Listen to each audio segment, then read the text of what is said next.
Welcome to property. Company का सबसे important document कौन सा होता है? Memorandum of association. ये कंपनी का कॉन्स्टिट्यूशन और आइडेंटिटी कार्ड होता है जो बताता है कंपनी क्या करेगी और कैसे करेगी।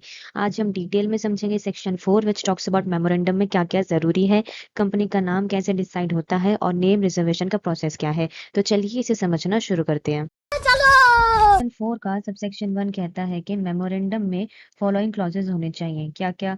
सबसे पहला है नेम क्लॉज, यानी कि कंपनी का नाम होना चाहिए। पब्लिक कंपनी है तो इसमें लिमिटेड वर्ड होना चाहिए और अगर प्राइवेट है तो इसमें प्राइवेट लिमिटेड होना चाहिए। सेक्शन 8 जो है वो कंपनी को ये वर्ड्स यूज करने की जरूरत नहीं है। ठीक है। नेक्स्ट है हमारे पास रजिस्टर्ड ऑफिस का क्लॉज होना चाहिए कि कंपनी किस स्टेट में रजिस्टर्ड ऑफिस रखेगी, ये मेंशन होना चाहिए। नेक्स्ट है ऑब्जेक्ट क्लॉज की कंपनी किस पर्पस के लिए बन रही है और उसके रिलेटेड एक्टिविटीज क्या है। कंपनी सिर्फ वही काम कर सकती है जो यहाँ पे मेंशन हो।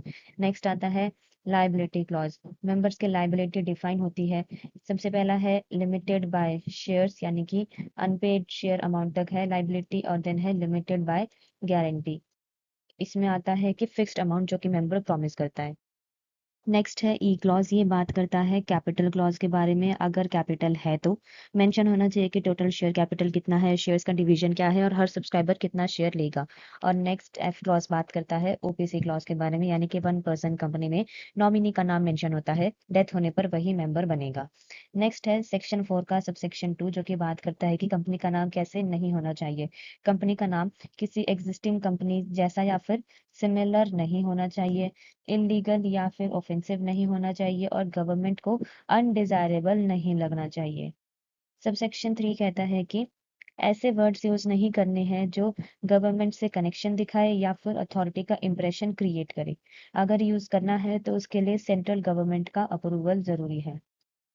सबसेक्शन 4 कहता है कि पर्सन रजिस्ट्रार को अप्लाई कर सकता है न्यू कंपनी के लिए या फिर एग्जिस्टिंग कंपनी के नाम चेंज करने के लिए। नेक्स्ट है सबसेक्शन 5। ये कहता है कि रजिस्ट्रार नेम रिजर्व करेगा न्यू कंपनी के लिए 20 डेज के लिए, और अगर कोई एग्जिस्टिंग कंपनी है तो उसके लिए 60 डेज। नेक्स्ट हम बात करते हैं रॉन्ग इन्फॉर्मेशन केस के बारे में कि अगर गलत इन्फॉर्मेशन दी है, कंपनी नहीं बनी है, तो फिर नाम कैंसिल हो जाएगा और पेनल्टी लगेगी 1 लाख रुपीज तक की। और अगर कंपनी बन चुकी है तो रजिस्ट्रार जो है वो नेम चेंज करवा सकता है, कंपनी स्ट्राइक ऑफ कर सकता है, बाइंडिंग अप इनिशिएट कर सकता है। सबसेक्शन 6 बात करता है format of memorandum of association के बारे में कि memorandum of association specific format में होना चाहिए। टेबल्स ABCDE जो कि हमारे शेड्यूल 1 में दी गई हैं। सबसेक्शन 7 बात करता है एक स्पेशल रूल के बारे में कि guarantee company without the share capital non members को प्रॉफिट शेयर नहीं दिया जा सकता। ऐसा क्लॉज वॉइड यानी कि इनवैलिड होगा। ठीक है। So this was simple explanation of section 4 of the Companies Act 2013. If you found this video useful, do not forget to like, share and subscribe your property for more such legal content. Thank you.